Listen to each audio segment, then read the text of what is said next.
دی ہے میں اس کی قدر بھی کرتا ہوں، اور انشاءاللہ اس میدان میں جو قدم آپ آگے بڑھائیں گے ہماری ناتواں صحیح لیکن جو صلاحیتیں ہیں ہم آپ کے لیے وقف کرتے ہیں۔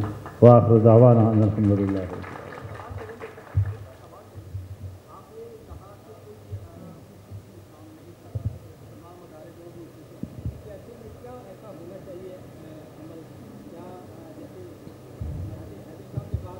کہ نئے الیکشن جو ہیں وہ ہونے چاہیے، تو حل کیا ہے ان سب چیزوں کا اس وقت جس میں ملک اس وقت جو پھنسا ہوا ہے؟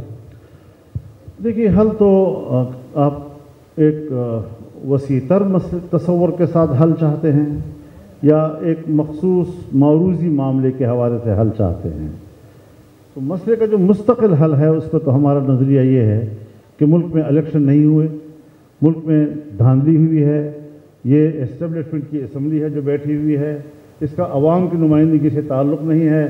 یہی وجہ ہے کہ آج اگر ہم نے ایک موقف اختیار کیا ہے یہ عدلیہ کے حوالے سے، تو میرے سامنے تو کچھ تھوڑا بڑا مسودہ ہے میرے سامنے، اور میں تو مسودے کو سامنے رکھ کر کہتا ہوں کہ یہ مسودہ غلط ہے۔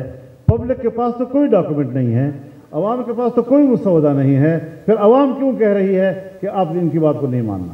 مطلب یہ ہے کہ لوگوں کے احساسات جاگتے ہیں، ان پر ریفلیکٹ کرتے ہیں، ان کو احساس ہوتا ہے، اور یہ ظاہر ہے کہ جب تک آپ کے ملک میں منصفانہ الیکشن نہیں ہوں گے، عوام کی رائے سامنے نہیں آئے گی۔ اب بلوچستان میں حالات خراب ہوئے، پبلک نکل آئی، اور کوئی نمائندہ نہیں ہے جو عوام کے سامنے جا سکے، کیونکہ وہ عوام کے نمائندے نہیں ہیں۔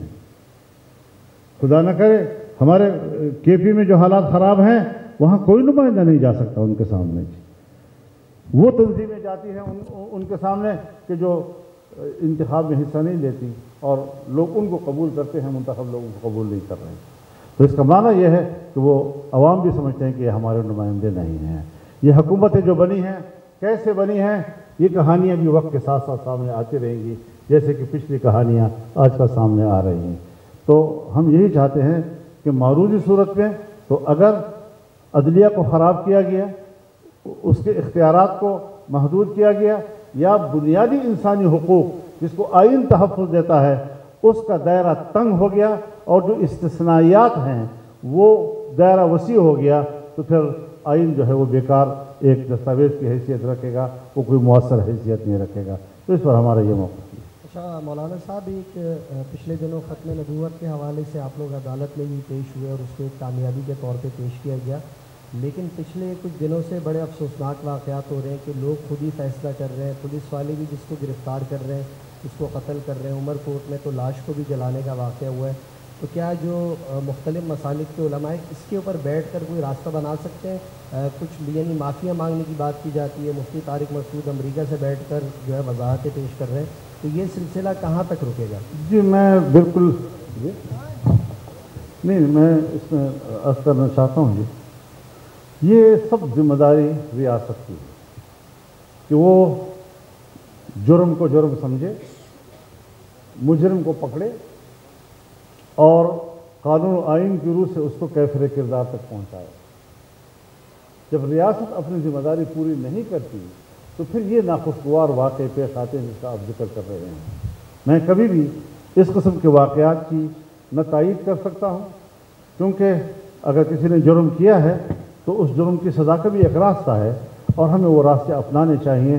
لیکن جب ریاست اپنی ذمہ داری پوری نہیں کرتا تو اس قسم کے واقعات مختلف شکلوں میں ہوتے ہیں، مذہب کی صورت میں بھی ہوتے ہیں، قومیتوں کی صورت میں بھی ہوتے ہیں، لسانیت کی صورت میں بھی ہوتے ہیں، ڈاکے کی صورت میں بھی ہوتے ہیں، اور اس قسم کے پھر لوگ خود ہی فیصلہ کرتے ہیں کہ کس کو کیسے مارنا ہے، اس سے کتنا ٹیکس لینا ہے، اس کو میں نے کس طریقے سے یرغمال بنانا ہے۔